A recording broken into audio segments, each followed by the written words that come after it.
Good day, everyone. Welcome to Two-Way Tonight. I'm Mark Halperin, along with my colleague Dan Turrentine, and our special guest tonight, best-selling author, soon to be a New York Times best-selling author, Leland Vittert, author of Born Lucky, anchor on News Nation. Leland will be here to join the two of us to talk you through everything.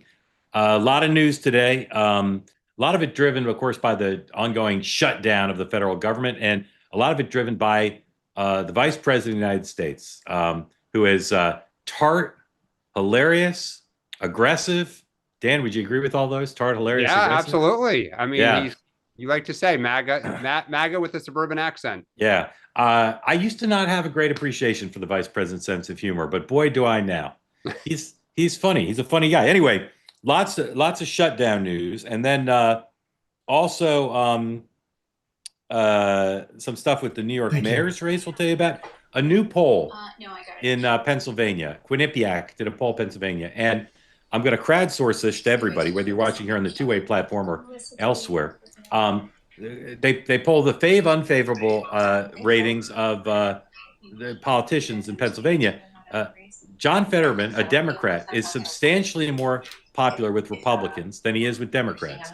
I don't remember ever seeing that ever. And somebody raised Joe Manchin. I don't even think it was true of Joe Manchin, although sadly, American discrimination against West Virginia extends to, there's almost no polling in West Virginia. So I don't even know I ever saw such a thing, but I doubt it because he was popular with Democrats. Dan.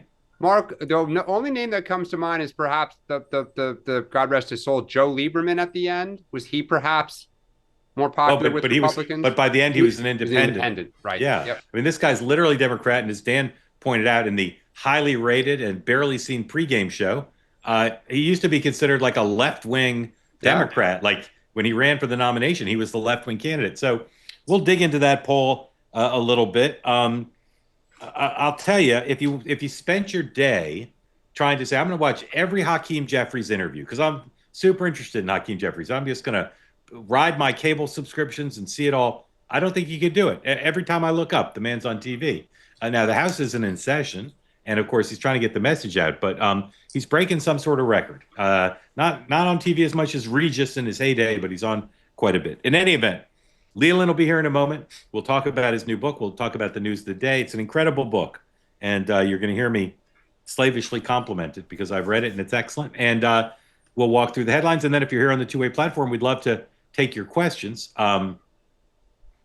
Raise your hand if you want to get in on the conversation. If you're watching on X or watching on YouTube, no hand raising, no smack in the chat. Peace, love, and understanding. Presumption of grace to all. Dan, Leland has already been on Megyn Kelly. Yep.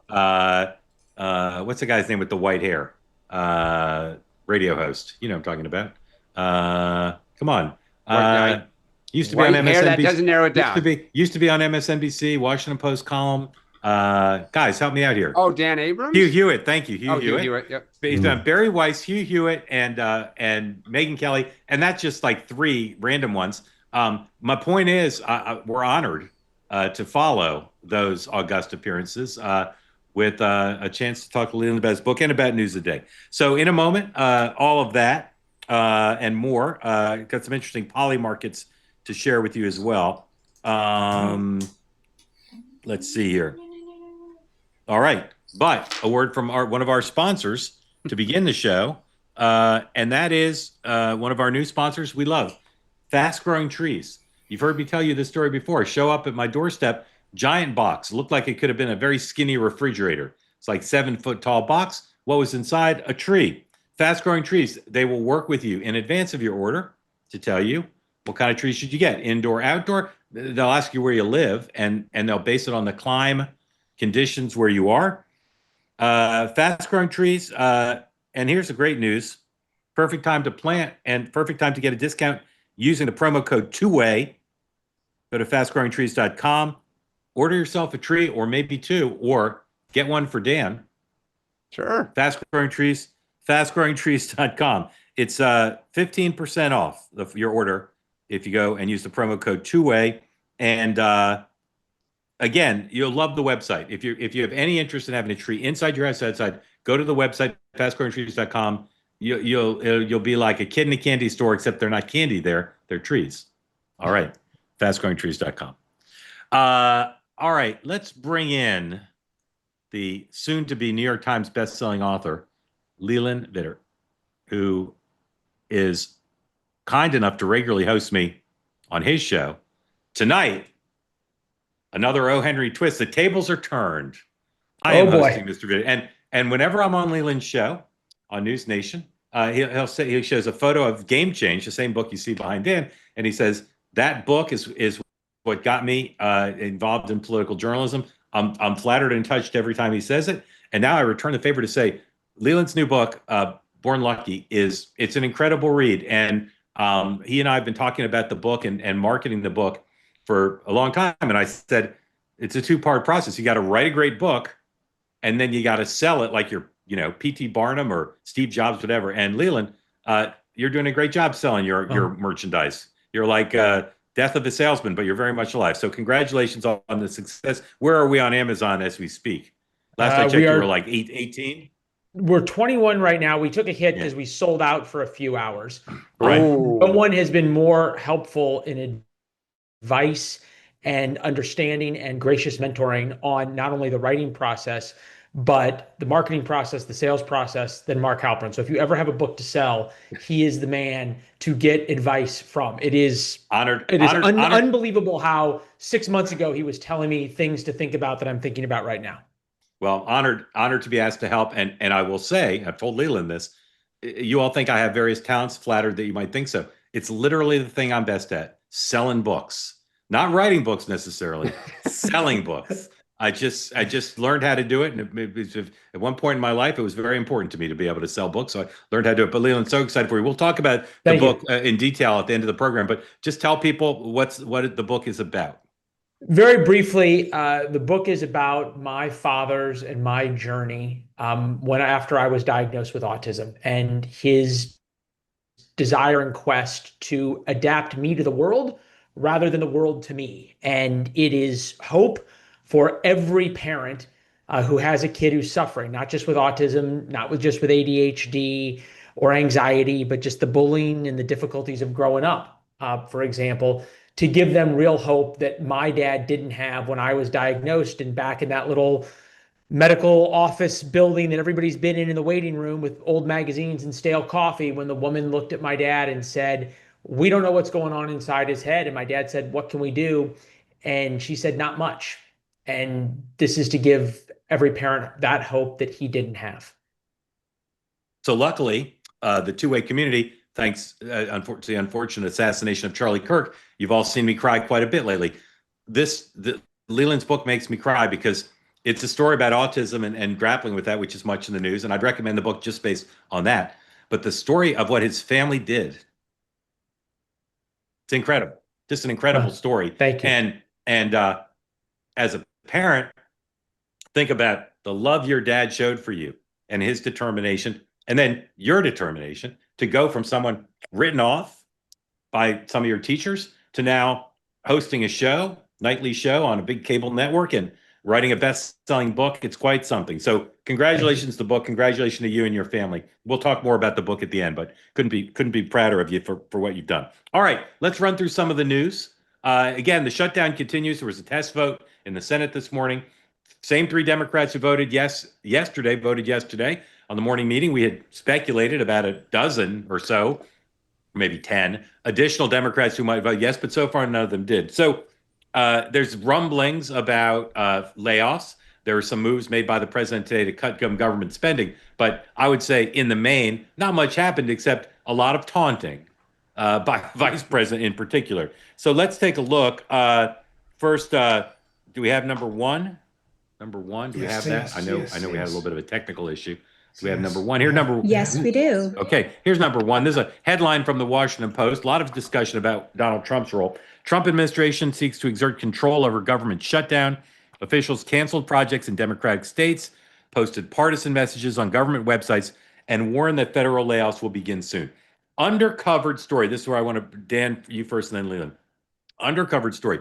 This Trump operation during the campaign and now in the government, besides the fact that they think the Hatch Act is for sissies, they're so aggressive on media, social media, cable, like like they are student body right in a way that the Democratic Party hasn't been since Barack Obama's operation, as far as I can tell. So, Dan, am I right that your party, without the White House, but also without the vast network of MAGA, is really flooding the zone with spin, information, jibes, taunts, etc.?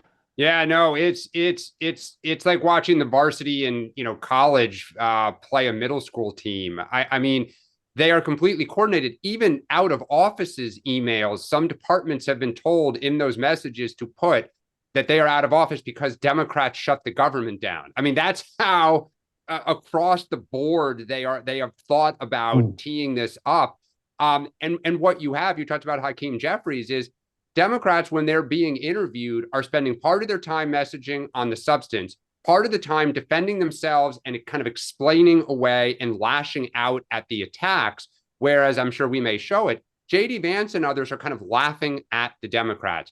I found it almost hard to watch the way they're taunting Chuck Schumer, that you're only in this corner because you're afraid of your base. You're afraid of an AOC primary. And of course, the worst jokes are the ones that are true. So it's hard to watch the Democrats flail away. Leland, do you agree that this is a mismatch? Yeah, I think it's a mismatch, but I think it's a mismatch because Democrats have gotten used to having many of the institutions playing along. And now that it's sort of a fair fight and they're fighting against Republicans who are playing by their rules, they kind of don't know what to do. And I don't see this as much as Republicans all of a sudden sort of running roughshod over Democrats, as Democrats and Republicans now using some of the same tactics that Democrats used against them. And Democrats no longer having as much of the media establishment and institutions to protect them, and Republicans having way more options for them and willing to destroy more norms. Sort of the difference at all between Trump 1.0 and Trump 2.0 is that Trump 2.0, the administration doesn't care about norms anymore. So therefore, yeah, it is, I think, caught Democrats significantly by surprise how their messaging of we're fighting for healthcare, this is going to be great, has not sort of stuck and resonated, and now they don't know what to do. Yeah, I'll say two things I've said before, but they're super important, I think, and they're applicable to the moment. Number one, people on the left say to me all the time, why do you say dominant media? Fox News is so powerful that, there's all this conservative media. There is, but it's still not the same as what the liberals have. And the Republicans are not complacent about it. The Republicans don't say, well, we've got Fox News and Hugh Hewitt, so we don't need to develop our own apparatus on social, et cetera. They don't. They're very aggressive. And then number two, it is still the case. This may literally be the biggest story going on in the Democratic Party right now because of the power of media. They still feel like their home court advantage is so powerful. They don't think about this explicitly, but it's like, well, we still have George Stephanopoulos and we still have MSNBC. We don't really need to develop our own stuff. Again, they're not saying that actively, but I guarantee you the complacency in the party is they still think, well, if George Stephanopoulos is on our side, we're reaching everybody. We're fine. Yeah. To that point, though, yeah, go ahead.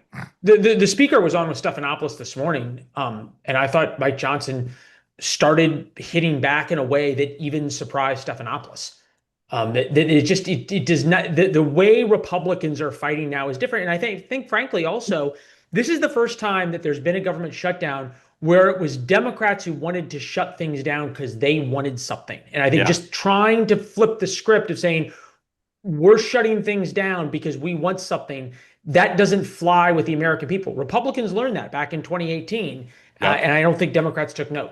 Dan, I don't like to make every show a media show, but I just think the media is so important in the shutdown, right? It always is, right? So two things are happening. Number one, the press is not siding with the Democrats. And most of the media says, for the reason Leland just said, the Republicans are the ones trying to keep the government open without conditions. And that's usually the side that wins. But the other thing is this issue of illegal, whether this is about health care for people in the country illegally, the press really isn't adjudicating it. Stephanopoulos challenged it. But I hear from him every minute, the Democrats are really frustrated that the press isn't saying the Republicans are lying and therefore we should win the shutdown. Dan. Yeah, I totally agree. I mean, the other part of this is the Republican message discipline is fantastic, and some of that is you get out of line and you will hear about it basically instantly.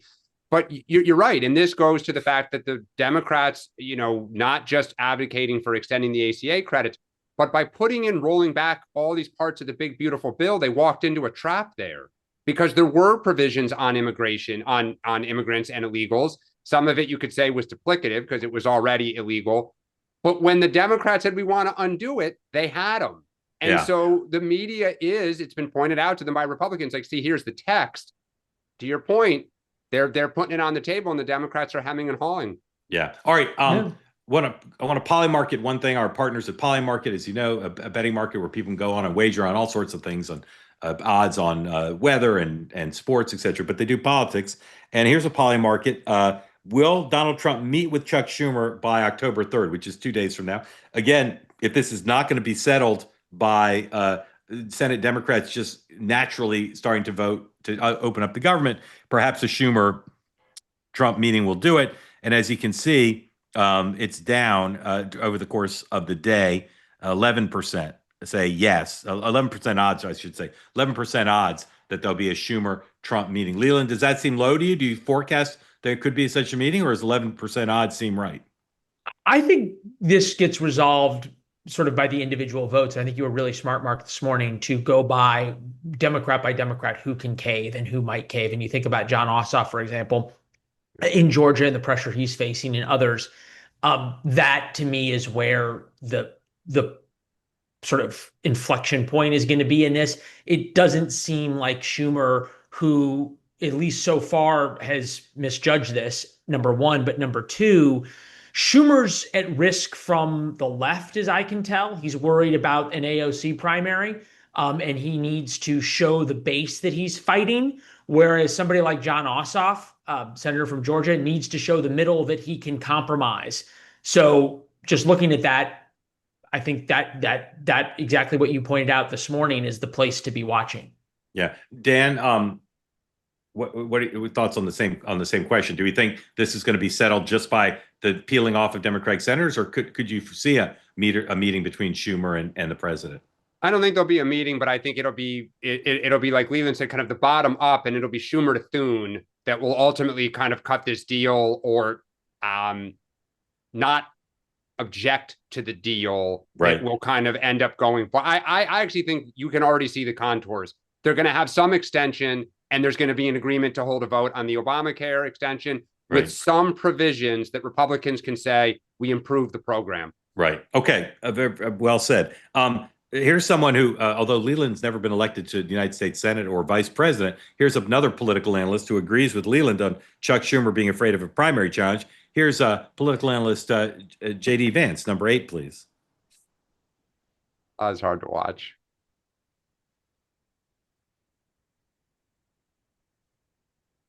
So the president's been posting some images of Leader Jeffries and Senator Schumer. I saw recently. You've said that you're interested in good faith negotiations with these leaders, but what message does that send? Is it helpful? Yeah, I think this is number 6. Sombrero, if you're trying to have good faith talks with him. Oh, I think it's funny. The president's joking, and we're having a good time. You can negotiate in good faith while also poking a little bit of fun at some of the absurdities of the Democrats' positions, and even poking some fun at the absurdity of the Democrats themselves. I mean, I'll tell Hakeem Jeffries right now, I make this solemn promise to you that if you help us reopen the government, the sombrero memes will stop. And I've talked to the president of the United States about that. Now, very, very funny. I was going to play that one too, but please play number 8 now, the one about Schumer. I'm sorry, Mark. We don't have that loaded. All right, we don't have that. And anyway, he said what was already said by Leland, that President or Chuck Schumer is worried about a primary challenge. Let's go. And several Republicans said that today. Yeah. Do we have number 12? Let me ask about that before I call for it. Number 12.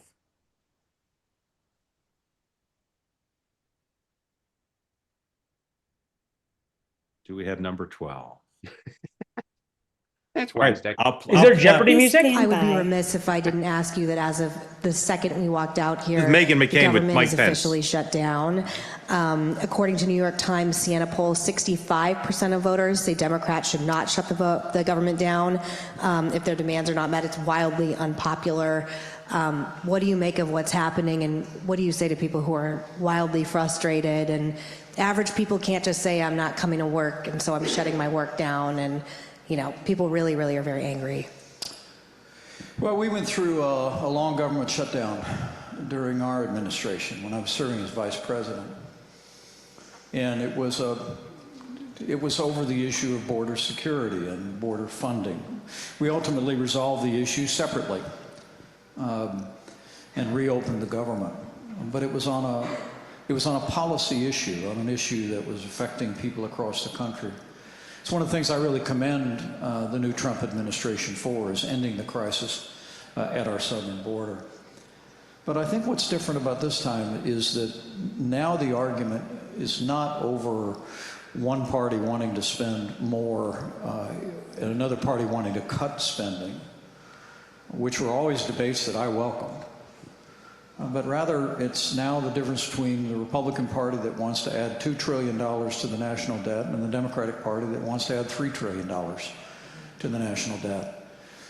And so for me, it's disappointing to see that people couldn't find a way to move forward, continue to fund vital programs that millions of Americans depend upon. But it's also frustrating that the consensus in Washington, D.C. Seems to be that we're going to do nothing about the national debt. We all know Donald Trump doesn't care about the national debt. He thinks that the president who solves that will be a sucker, and it's not going to be him. But Dan, what do you make of the fact that that question is largely absent from this conversation, where it's normally front and center? Well, I think it's part of Donald Trump's remaking of the Republican Party. It is more of a socially conservative and fiscally liberal party now. I mean, go back to the start of this. Trump's open to a healthcare deal, right? Trump's talking about an RX prescription drug deal with his name on it. 10 years ago, close your eyes, and I can't fathom a Republican, proposing that. They would say it was communism. So the world's changed. Yeah. All right. I want to run through 3 more stories real quick. Then we're going to get to your questions. Please raise your hand if you want to get in on the conversation. You're here on the two-way platform. Supreme Court today said Lisa Cook can stay on the Fed through at least January, when they're going to hear arguments about the president's position that he can fire her. That means she'll be on the Fed for the 2 upcoming votes on rate cuts. And we'll see what happens in January. Leland, does this say anything to you? It's one of the few times the president's lost one of these emergency appeals. As a New York Times headline, Supreme Court allows Lisa Cook to remain at Fed for now. The justice deferred a decision on the president's efforts to oust Ms. Cook and instead set oral arguments in the case for January. Is this a tea leaf that says maybe he's going to start losing the Supreme Court, or is this just a one-off? Well, good luck predicting the Supreme Court, right? Predict the future in the Middle East or try to predict the Supreme Court, you'll be made a fool. But I love that headline because it was the first time I've seen the New York Times refer to the Supreme Court just as the Supreme Court, not as the Trump-controlled Supreme Court or the very conservative or the MAGA Supreme Court. And I think it's telling that when the court rebukes Donald Trump and Donald Trump goes and abides by the court order, which is exactly how the checks and balances system in America is supposed to work, there's no acknowledgement that that's the way America is supposed to work. And I think that is quite encouraging for all those who say that Trump is somehow becoming some unitary executive with unchecked power. Well said. All right. I mentioned the Quinnipiac poll at the top. 60% approval rating for Governor Shapiro, number 15, if we have it. 60% approval rating, easily beating the people most discussed as potential running rivals for him for the reelection in 2026. And head-to-head with J.D. Vance, he's 10 ahead. I'm not sure that's good or bad. But, Dan, we've kind of seen a downgrade of Shapiro being discussed. I thought for a long time he would be a first-tier candidate. He's rarely discussed that way. I still think he's got some weaknesses and a lot of strengths. But 60%, does that seem to suggest to you formidable to be the nominee and be a general election candidate?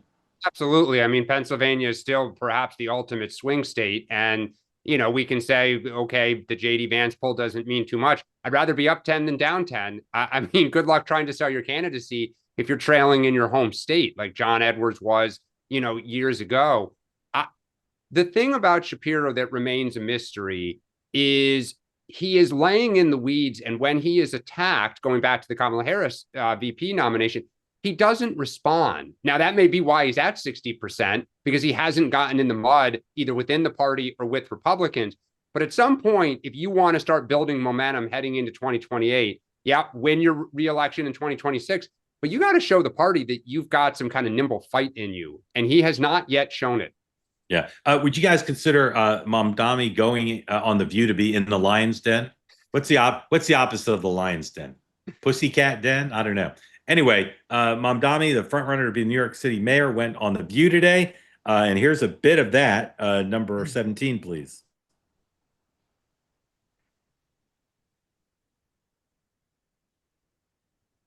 Maybe I shouldn't have called for 17 without asking. Just one sec, Mark. We have 17. All right.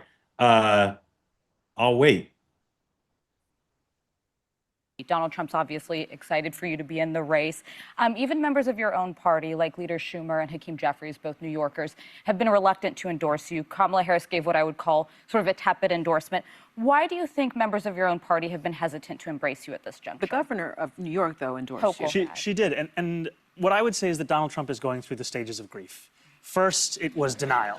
And he was trying to do everything he could. He was looking at polling. He was calling Cuomo. He was publicly speaking about how he wanted to narrow this race. And he's gotten his first wish. He's gotten Eric Adams out of this race. But now he's going through acceptance. And what I've been really excited by is the endorsements, like you said, Sonny, from not only Governor Hochul, not only from Majority Leader of the State Senate Andrea Stewart Cousins, Assembly Speaker Carl Hastie, Attorney General Tish James that we were just speaking about, but also the fact that I wouldn't be sitting here with you if it was endorsements that made all of the difference. It was the people of the city. But okay. Chuck Schumer and Hakeem Jeffries are trying to win the midterms, win back the House and the Senate for Democrats. So why specifically do you think— You can dump out of this. Let's polymarket this question. Who's going to win? Interesting polymarket. Go ahead and put that up. Despite, Adams getting out of the race, despite he was sure-footed there, but despite some poor interviews that Mamdani's done, I'm looking for my data here. Here we go. Go ahead and put up 18, please. 87%. 87% Mamdani probability of winning according to the wagers on Polymarket, and that is well ahead, of course, of Cuomo. Dan, that's about where you have it, right? I have it at 80. Yeah, so it's a little higher, but yep. Yeah. I still think wait for the debates and wait for the negative ads, but he was fine on The View, but even the one conservative there wasn't really pressing him as hard as I think he may well be pressed. All right. Lastly, the markets. Go ahead, 21. Dow and S&P once again. And Trump 2.0, we're all about the rah-rah markets. Leland, do you ever check your 401k on market up days? No. I don't check it either day. The one thing I think is interesting, though, not necessarily the Trump-related part, but how you have record highs on the first day of a government shutdown. And I think it shows you, Mark, the difference between 2018 and the shutdown that Trump was there. And I think Trump is and Republicans are very buoyed by this, whereas in 2018 they were on the defensive and it was clear they were losing the perception battle or the political battle. This, they feel they're winning it. Put up number 22 if we have it. Our market report brought to you by our friends at the Bahnsen Group, David Bahnsen.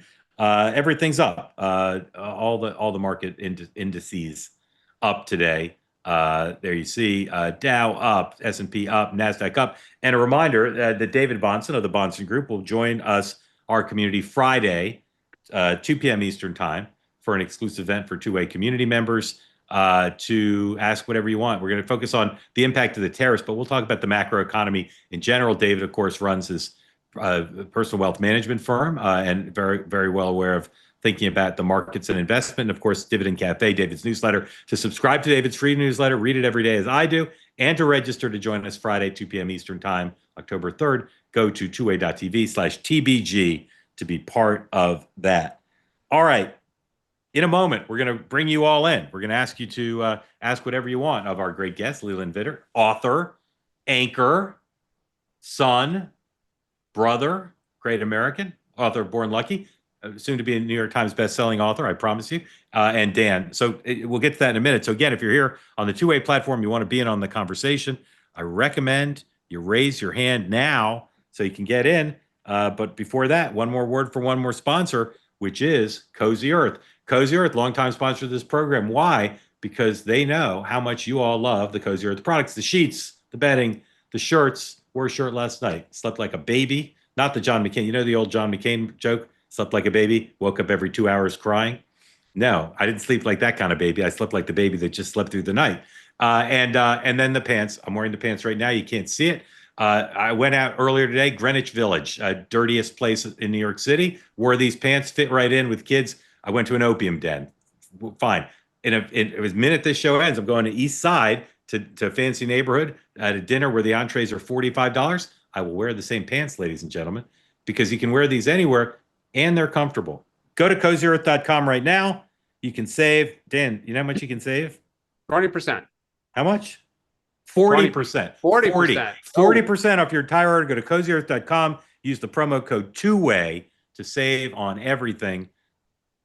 Thank you for your attention to this matter. All right, here come folks to ask about whatever they want for Leland and for Dan. And we start, as we do each and every night, with Mitchell. Just kidding. Mitchell, welcome in. Thank you for being here. Unmute. Tell folks who don't know where you are and what's on your mind for Leland and for Dan. Thank you for having me. I'm in Southern Arizona.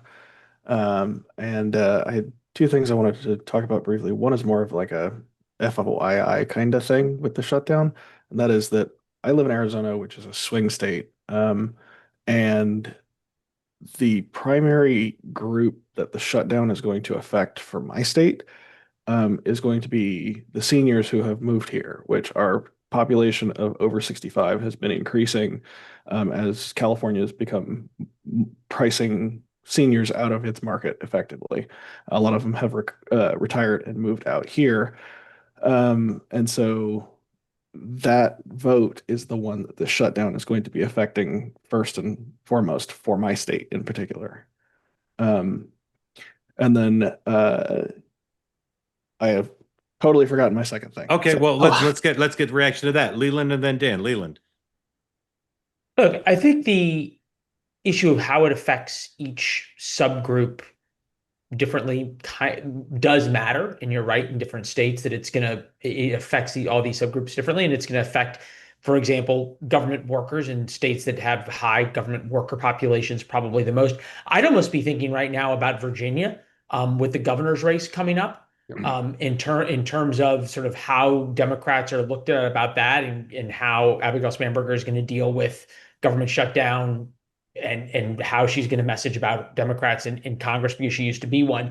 That's kind of where I would be looking for it. I don't know, and Mark and Dan can weigh in more than I can, but I think that it's less about an effect in the midterms right now as it is just about an effect in terms of political power, because there's so much time between now and the midterms, number one. But number two, probably the worst thing for Democrats, and I think for seniors, where this may be an even bigger issue that you point out, Mitchell, is that seniors are the most price sensitive when it comes to rising prices in the economy. And this takes all the wind out of Democrats' sails for being able to message on that. Dan. Yeah, the administration also today announced that Social Security checks will continue to go out. And that, I think, was a big, they do not want that disrupted. But Arizona has military.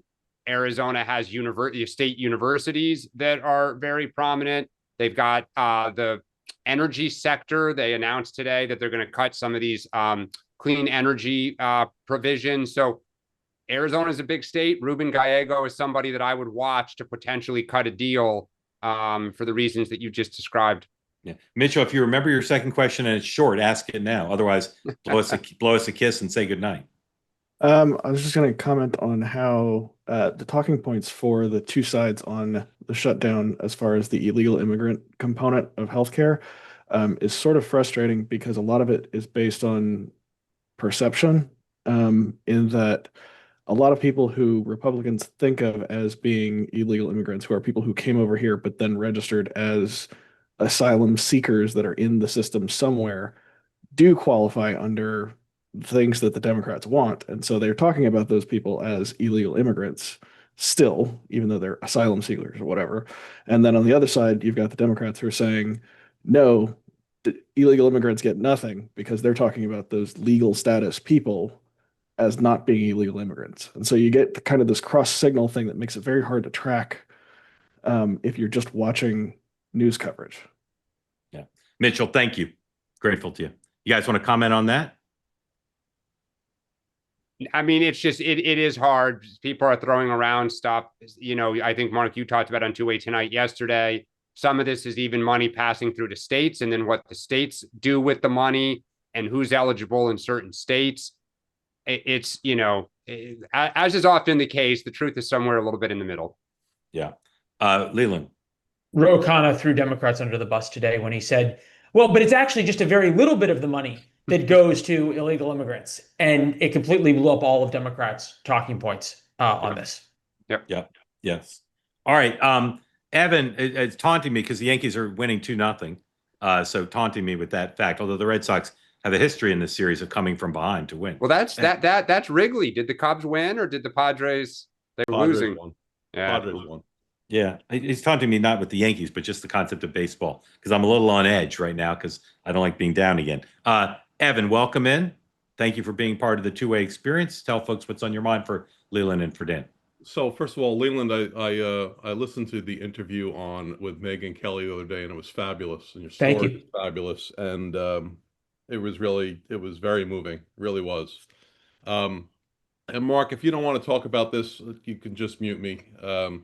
But I hear you often refer to TDS, and it irritates me a little bit because you'll say on one hand that you'll acknowledge that Trump lies about the election, and I can't imagine anything more sacrosanct than that. Yeah. And you know, that Georgia call is the thing I can't get past, and I think if Biden had made that call, the other side would have lost their mind. And the last part. Yeah. Is Evan, did you go out of your mind when Joe Biden says that Donald Trump said there were good people on both sides and he was speaking about white supremacists? Or when Joe Biden said that the Georgia election law was Jim Crow and steroids, did those upset you a lot? Yeah. And I'm not a Biden guy. And actually my next comment was going to be was going to be set up so you could throw Biden in my face, because I was going to say, after January 6th, members of, not all, but some members of Trump's cabinet did what Biden's cabinet should have done and met to discuss invoking the 25th Amendment. Yeah. My only point is the derangement is not the right word. Despising is the right word. They have legitimate reasons to despise him. But when someone, whoever it is, I mean, Biden was, I don't even know who was running the government for the last 4 years. I assumed it was Jill Biden and Biden's chief of staff. I mean, what they pulled is the biggest caper since Watergate. I'm not saying it's both sides. I'm sorry. Okay. Well, no, well said. And I take all your points, but it's one thing to despise him for things he's done that they feel are horrible and in some cases are objectively horrible. It's another to bring 4 indictments to try to keep him from being on the ballot, or literally try to get him kicked off the ballot, or say something he says is a clear joke and treat it like he was being serious. These are not rational repudiations of something they don't like. It's taking steps that are reflective of derangement. It's not meant literally, but it's meant to say it's not proportionate to what's done. It's reacting to everything as if every one of the things he does is equivalent to January 6th.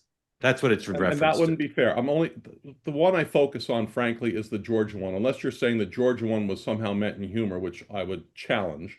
I mean, the Georgia one. Okay. I mean, we could spend the whole show on that. Yeah, I didn't want to do that to you.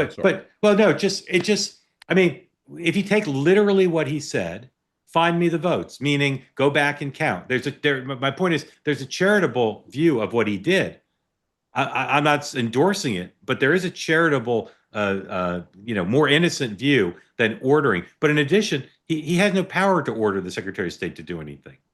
Whether he does or he doesn't, Mark, I'm looking through the Roy Cohn lens, and you're looking through the nice lens. No, I just don't know. I'm just saying I don't automatically assume it's the Roy Cohn lens. But even if it is, you had Biden officials calling the tech companies and ordering them to do stuff. I'm just saying. What in this case, every case is different. There's no equivalencies. Every case is different. In this case, Trump called and didn't get anything. What he got was trouble. He didn't get his way. Okay. Well, listen, Biden has plenty to be embarrassed about, and I have to say, Biden was my write-in candidate, and I can't remember if it was 84 or 88. I really liked him back then, but I think he was an embarrassment, and frankly, that his cabinet did not at least discuss the 25th Amendment that we know of is embarrassing. But one doesn't. I'm not defending what he did in Georgia. I'm just saying it's not in a vacuum. Other things he did, I think there are things he did way worse than that, frankly. But anyway, Leland, I'd love for you to weigh in. No, thank you, Evan. Leland, I'd love for you to weigh in, please. Yeah, thanks, Evan. Appreciate what you said about the interview with Megyn Kelly, and hope you'll join us on the Born Lucky journey, as I've called it. But to your point, I think what's most interesting is how, I don't know whether derangement's the right word or not. I pick a thesaurus, but how opposing Trump gets Democrats to do things that are objectively stupid and take the sides of issues that are 80-20 issues. And that to me is the action of the behavior is what's most interesting, especially obviously this is a personal topic for me, but when it comes to the issue of autism, they're more interested in criticizing RFK and Trump, almost to the point that they don't want to search for the cause of autism, because somehow if Trump's doing it, it must be bad and we must find something wrong with it. And I wrote an op-ed in the Wall Street Journal to that effect, just gave a quote to the Washington Examiner. Are we really at the point that there are large parts of the Democratic Party and of the media that hate Trump more than they love our children? And that they are more interested in scoring political points. And I think the actions that, whatever the feeling towards Trump is, however you want to describe it, that action is really pretty wild. I actually think that derangement's the right word. I have to be honest with you, Evan, as a Democrat, to Leland's point, the number of times I've banged my head against the wall, we knee jerk with everything he does in violent opposition, not physical violence, but just the overwhelming hell no, he's awful. And we just have turned people off on issue after issue after issue. Donald Trump is not always right, and Donald Trump is not always wrong. And I think we've just lost sight of this in our hatred of the man. And to me, that is being deranged. I actually think it's the right title. Yeah. Evan, thank you. Grateful to you. Thanks, Evan. Susan, welcome in. Tell folks who don't know after you unmute where you are, pup's name, and what's on your mind for Leland and for Dan. One more time, Susan. Probably my fault. Hold on. Okay. My point and click skills are a little off tonight because the Yankees are. Oh, it's 2-2. Back on track. Go ahead. He's smiling. Puppy is Ellie, and Ellie. Yes, she is so sweet. She is all terrier, and there's a raccoon out back, and she wants them. So we'll see how long I can hold her quiet. I first want to say I love your idea, Mark, about Dan running for president. I think it'd be great for the program.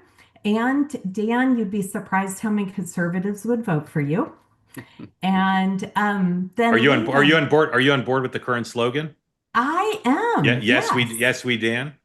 Yes, we Dan. I think that's really good. Oh, okay. And by the way, read Leland's book, then you'll say Leland should be running for president. That's who we want. Yes.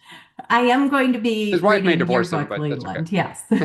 And Mark, I voted for Nexters for that, just saying. Thank you. What were you going to say to Leland before I interrupted? Well, Leland, I think my son had a similar, I'm not saying upbringing, but in the first grade, he was diagnosed with a long list of things. He needed a lot of help and resources. The public school, when I was at the meeting with them, told me that because he has a parent who will advocate for him, they're not going to give him any resources because they don't have resources for everyone. And so they're going to give it to the kids whose parents don't advocate.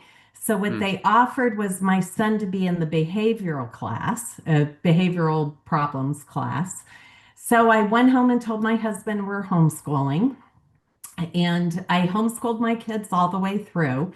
And I am so proud of my son. I am impressed with people who overcome. I mean, my son did PT, OT, speech therapy. He made it through, horribly bullied. He is an amazing hard worker. He's in his young 20s. He has an amazing wife. He's a plumber, and I'm exceedingly proud. And I wish I could meet you and hug you, Leland, because I'm sure you are an amazing person as well to overcome all that. Well, thank you. And I think what you're proving is how amazing you and parents like you and my dad are, who dedicate so much to their kids, right? What's your son's name? His name is Nathan. Well, Nathan's very lucky to have you as a mom. And I think you picked up on the spirit of the book, which is just how much parents can do. And in some ways, the school probably saying that to you was the best thing that ever happened. I didn't know that I could become experts at things that I wasn't interested in, but you do what you have to do. No, it's wonderful. Susan, thanks for sharing that, and it's great to hear how proud you are of Nathan. Just fantastic, and again, I'll say you don't have to have a kid with autism or even any challenge to appreciate the role Leland's dad plays in the book. It's fantastic. I can't wait to read it. Thank you, Susan. Thanks, Susan. Grateful to you. All right, Mike, welcome in. Tell folks who don't know where you are, what's on your mind for New York Times bestselling author Leland Vittert and Dan Turrentine, who owns. Don't jinx it, Mark. Yeah, I didn't say number one. That would be jinxing it. This is it. Don't jinx it. Yeah. Okay. Perspective. Fighting. Mike, welcome in. Yeah, this is my first time on the evening meeting. I was on the morning meeting once. Yeah.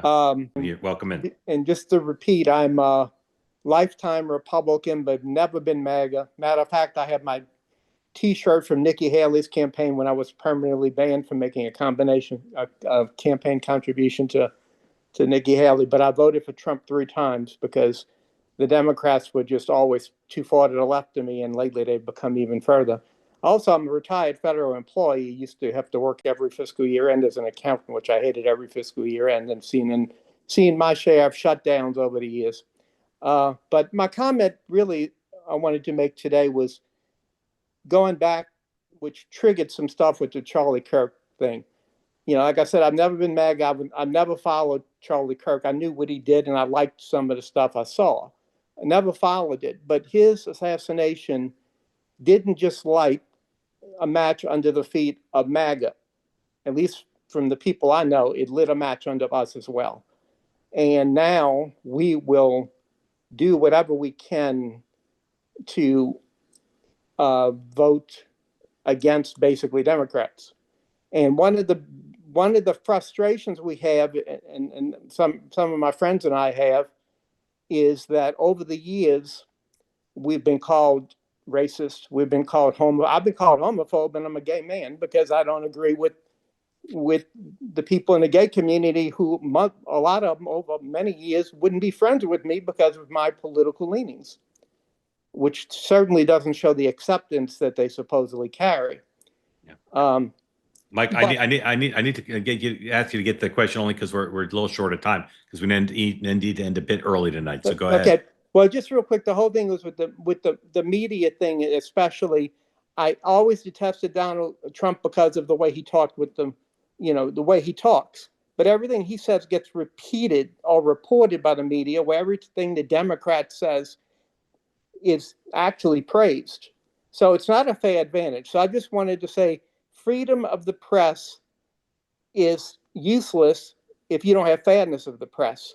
And there certainly has not been fairness of the press. And that was all I really wanted to say. Mike, thanks for that. We are a bit short of time just for some technical purposes. So Leland, I'd love for you to then tell everybody who this book is aimed at, what kind of people would want to read Born Lucky. Look, I think you probably, Mark, and everybody else would be better to say that than I am, because I'm a kid who wrote a book about my dad.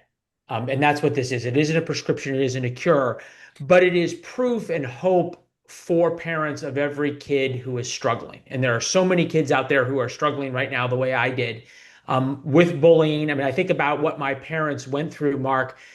They'd pulled me out of 2 schools because things in grade school were so bad. So they now are in the first couple of weeks of 7th grade, or I'm in the first couple of weeks of 7th grade at my now junior high school. And they get called into the principal's office. So they go over to the principal's office. We've all been there, little desk, couple of chairs for the parents, the principal behind it, and look out on the quad with all the kids. And the woman starts to my parents, who think they're just sitting there to see how things are going after 2 weeks, that everybody in this school thinks Lucky is really weird. Lucky was my nickname. Arrow number 1 through my parents' heart. And then she follows up and she says, and frankly, I do too. Which meant that everything that was about to happen to me for the next 6 years would be my fault. And they didn't say anything. They didn't tell anybody about my diagnosis. They just internalized it and left. And I think this is proof of what one of your earlier guests, what Susan said, is the mountain moving power of parental love. That's how George Will's foreword ends, to begin the Born Lucky story. And I think every parent needs to hear how much power their love can have. Beautiful. Again, I couldn't recommend the book more to you. It's a great read. It's a great story, well told, but it's also an important and inspiring story. Link to buy the book is in the chat. What's the website for the book, Leila? BornLuckyBook.com. BornLuckyBook.com. I couldn't recommend it to you more. It's great and available now. And again, buy it quick because they're selling like proverbial hotcakes. And I can't promise you, if you don't buy it tonight, it won't be sold out for a bit because they're flying off the virtual shelves. Leland, thank you. Congratulations again, my friend. Thanks, Dan, thank you for being here. Real quick, Bridget Fedesi, 7:00 coming up Eastern time in just a moment about the mainstream media. Real America. Join Bridget on Two-Way. Don't forget Friday, 2 p.m. Eastern time. David Bonson and I answering your questions about the economy. 2 p.m. on Friday. Go to tway.tv/TBG. And a new program coming up. Roll promo 3, please. There's a new Two-Way show. I think you may be learning about it here for the first time. Roll that video, please. Hi, I'm Ethan Suplee. I'm launching a new show on the Two-Way platform about the everyday health obstacles we all face. And it's built for real-time participation. A real place for us to confront the stuff that gets in our way. The hard stuff, the invisible stuff, the stuff we usually keep to ourselves. But here's the twist. It can be fun, challenging, of course, but also inspiring. Maybe sometimes even a little weird. In addition to the weekly show, I'll be posting content on my YouTube, X, and Instagram accounts and encouraging you to share clips with me. We'll pilot episodes on October 2nd and October 7th, and I'd love your help shaping the series. Just head to tway.tv/Ethan Suplee and sign up for all the details. So you may recognize him. Ethan Suplee is a great actor. But this program's about what he said. And we couldn't be more excited to welcome to the Two-Way family. And please join October 2nd, tomorrow, and then on the 7th, 4 p.m. Eastern time to be part of this new program, which we're super excited about. Thank you, Dan. Thank you, Leland. Thank you all for being part of the Two-Way community. Stay tuned for Bridget in 5 minutes on Two-Way. And I will see you with Dan and Sean tomorrow, 9 a.m. Eastern time. Thank you. Have a good night. Go Red Sox.